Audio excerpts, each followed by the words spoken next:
Chapter 12, Stranded. They walked slowly across the field and down the hill to the old Perkins place. There were 4 or 5 cars parked outside. His father raised the knocker. Jess could hear P.T. barking from the back of the house and rushing to the door. "Hush, P.T., a voice which Jess did not know said. "Down!"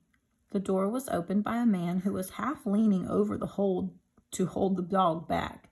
At the sight of Jess, P.T. snatched himself loose and leapt joyfully upon the boy.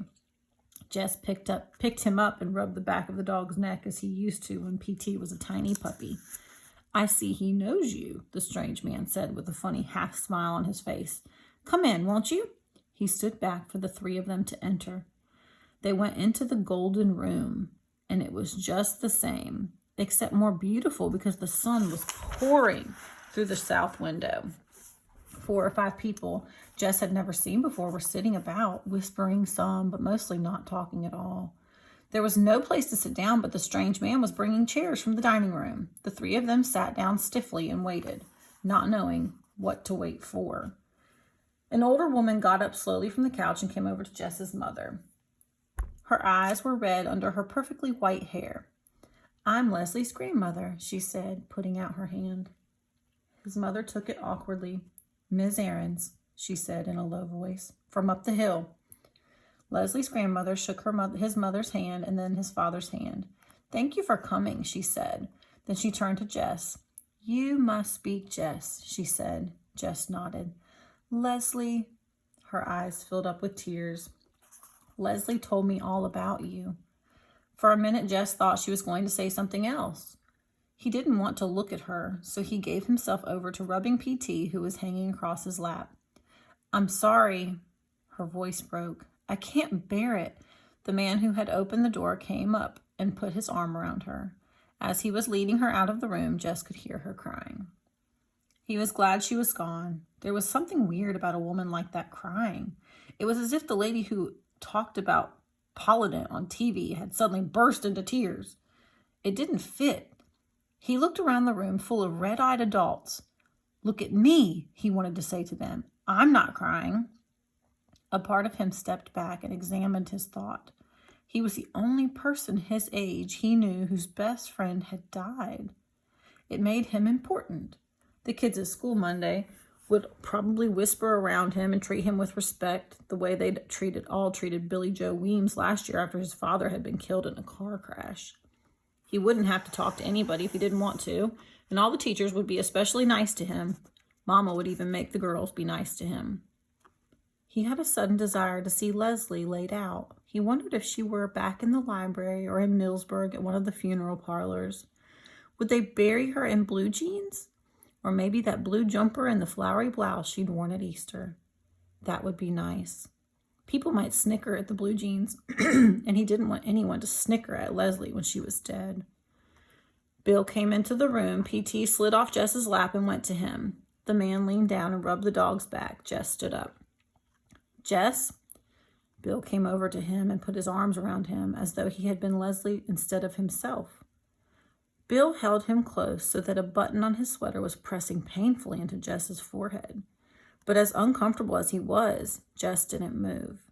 He could feel Bill's body shaking, and he was afraid that if he looked up, he would see Bill crying too. He didn't want to see Bill crying. He wanted to get out of this house. It was smothering him. Why wasn't Leslie here to help him out of this? Why didn't she come running in and make everyone laugh again? You think it's so great to die and make everyone cry and carry on? Well, it ain't. She loved you, you know. He could tell from Bill's voice that he was crying. She told me once that if it weren't for you, his voice broke completely. "Thank you," he said a moment later. "Thank you for being such a wonderful friend to her."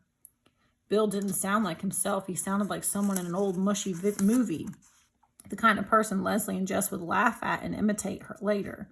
"Boo-hoo, you were such a wonderful friend to her." He couldn't help moving back, just enough to get his forehead off the stupid button. To his relief, Bill let go. He heard his father ask Bill quietly over his head about the service.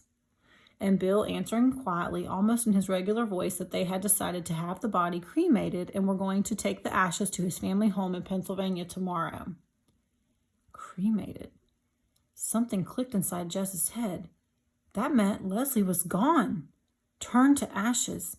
He would never see her again, not even dead, never. How could they dare? Leslie belonged to him, more to him than anyone in the world. No one had even asked him. No one had even told him. And now he was never going to see her again, and all they could do was cry.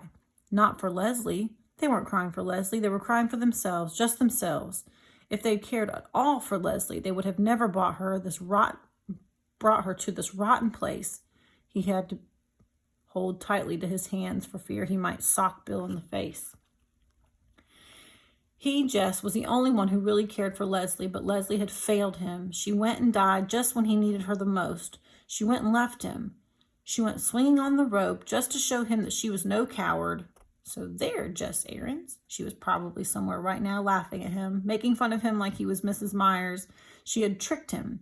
She had made him leave his old self behind and come into her world, and then before he was really at home in it, but too late to go back, she had left him stranded there, like an astronaut wandering about on the moon, alone.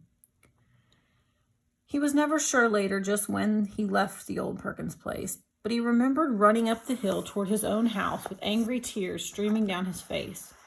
He banged through the door. Maybelle was standing there, her brown eyes wide. "Did you see her?" she asked excitedly. "Did you see her laid out?" He hit her face. In the face. As hard as he had ever hit anything in his life. She stumbled backward from him with a little yelp. He went into the bedroom and fell under the mattress until he retrieved all his paper and the paints that Leslie had given him at Christmas time. Ellie was standing in the bedroom door fussing at him. He pushed past her. From the couch, Brenda, too, was complaining, but the only sound that really entered his head was that of Maybelle whimpering. He ran out the kitchen door and down the field all the way to the stream without looking back. The stream was a little lower than it had been when he had seen it last. Above from the crabapple tree, the frayed end of the rope swung gently. I am now the fastest runner in the 5th grade. He screamed something without words and flung the paper and paints into the dirty brown water. The paints floated on top, riding the current like a boat, but the papers swirled around, soaking in the muddy water, being sucked down, around and down. He watched them all disappear. Gradually his breath quieted and his heart slowed from its wild pace. The ground was still muddy from the rains, and he sat down anyway. There was nowhere to go, nowhere, ever again. He put his head down on his knee. "That was a damn fool thing to do." His father sat down on the dirt beside him. I don't care, I don't care." He was crying now, crying so hard he could barely breathe. His father pulled Jess over his lap as though he were Joy Sand. There, he said, patting his head. Shh, shh. "I hate her," Jess said through his sobs. "I hate her. I wish I'd never seen her in my whole life." His father stroked his hair without speaking. Jess grew quiet. They both watched the water. Finally, his father said, "It's hell, ain't it?" It was the kind of thing Jess could hear his father saying to another man. He found it strangely comforting, and it made him bold. "Do you believe people go to hell, really go to hell, I mean?" "You ain't worrying about Leslie Burke." It did seem peculiar, but still. "Well, Maybelle said..." Maybelle ain't God." "Yeah, but how do you know what God does?" "Lord, boy, don't be a fool. God ain't going to send any little girls to hell." He had never in his life thought of Leslie Burke as a little girl, but still God was sure to. She wouldn't have been 11 until November. They got up and began to walk up the hill. "I didn't mean that thing about hating her," I said. "I don't know what made me say that." His father nodded to show her he understood. Everyone, even Brenda, was gentle to him. Everyone except Maybelle, who hung back as though afraid to have anything to do with him. He wanted to tell her he was sorry, but he couldn't. He was too tired. He couldn't just say the words. He had to make it up to her, and he was too tired to figure out how. That afternoon, Bill came up to the house, and they were about to leave for Pennsylvania. And he wondered if Jess would take care of the dog until they got back. Sure. He was glad Bill wanted him to help. He was afraid he had hurt Bill by running away this morning. He wanted to know that Bill didn't blame him for anything, but it was not that kind of question he could put into words. He held PT and waved at the dusty little Italian car turned into the main. He held PT and waved as the dusty little Italian car turned into the main road. He thought he saw them wave back, but it was too far away to be sure. His mother had never allowed him to have a dog, but she made no objection to PT being in the house. PT jumped up on his bed and he slept all night with PT's body curled against his chest.